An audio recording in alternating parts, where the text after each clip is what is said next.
નમસ્કાર મિત્રો, સ્વાગત છે તમારું આપણી આ યુટ્યુબ ચેનલમાં જેનું નામ છે ગુજરાતી જીકેની જમાવટ. મિત્રો, રાજ્યના શિક્ષણ વિભાગમાં પ્રાથમિક માધ્યમિક અને ઉચ્ચતર માધ્યમિક વિભાગમાં કામ કરતા કાયમી શિક્ષકો કે જેમનું સંખ્યાબળ લાખોમાં છે તેવા શિક્ષકો માટે રાજ્ય સરકારે જે છે તે મિત્રો નાણાં વિભાગ અને સામાન્ય વહીવટ વિભાગ મારફતે શિક્ષણ વિભાગને જે છે તે મિત્રો એક પરિપત્ર જાહેર કર્યો છે અને આ પરિપત્રમાં આ લાખો શિક્ષકો માટે જે છે મિત્રો એક કામ જે છે તે કરવાનું સૂચન કરવામાં આવ્યું છે. ગતરોજ મિત્રો આ જ કામ મિત્રો જે છે તે તમામ રાજ્ય સરકારના અન્ય વિભાગોના કર્મચારીઓ પાસે પણ કરાવી લેવામાં આવી છે. તો વિડીયોમાં વિગતવાર જાણીએ કે મિત્રો લાખો શિક્ષકો માટે સરકાર જે છે તે પરિપત્રમાં સેના વિશે જે છે તે મિત્રો જે તે માહિતી માંગવામાં આવી છે. તો મિત્રો વિડીયોના અંત સુધી આપ બન્યા રહેશો ને જો તમે ચેનલમાં નવા હોય તો અમારી ચેનલને સબસ્ક્રાઇબ કરી બાજુમાં રહેલું બેલ આઇકન દબાવી દો જેથી કરીને ચેનલ પર મૂકવામાં આવતા ભરતીઓના નોટિફિકેશન, ભરતીઓના પરિણામ, જીકેના વિડીયોઝ અને સરકારી કર્મચારી પેન્શન યોજનાઓને લગતા પરિપત્રો તમને સરળતાથી ચેનલના માધ્યમથી ઉપલબ્ધ થઈ જાય.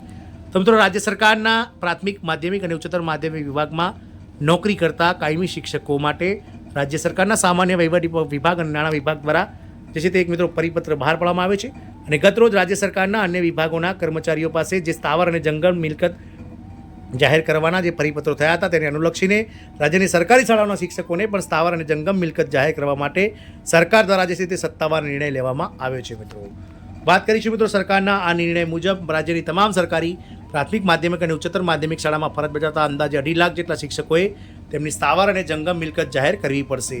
રાજ્યની તમામ સરકારી શાળામાં ફરજ બજાવતા આ શિક્ષકો માટે મહત્વપૂર્ણ નિર્ણય લેવામાં આવ્યો છે. સરકારના નિર્ણય મુજબ રાજ્યની તમામ સરકારી પ્રાથમિક અને માધ્યમિક ઉચ્ચતર માધ્યમિક શાળાઓમાં ફરજ બજાવતા અંદાજે 2.5 લાખ જેટલા શિક્ષકોએ તેમની સ્થાવર અને જંગમ મિલકત જાહેર કરવી પડશે.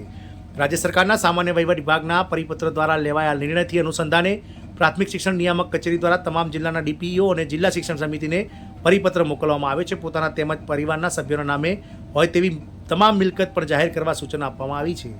નિયામક કચેરી દ્વારા કરાયેલ પરિપત્રમાં જણાવ્યું છે કે રાજ્ય સ્તરે પંચાયત સેવા વર્તણૂક નિયમોના કરવામાં આવેલ જોગવાઈ મુજબ પંચાયતના દરેક કર્મચારી પ્રાથમિક શિક્ષક દ્વારા જંગમ અને સ્થાવર મિલકત જાહેર કરવામાં આવે. પંચાયતના દરેક કર્મચારીએ કોઈપણ સેવા અથવા જગ્યા પર પોતાની પ્રથમ નિમણૂક વખતે વારસામાં મેળવેલા માલિકીના તેના પોતાના નામ અને અથવા તે કુટુંબના નામે કોઈપણ સભ્યના નામે અથવા બીજી કોઈપણ વ્યક્તિના નામે મિલકત હોય તો તેની પણ વિગતો જાહેર કરવી પડશે.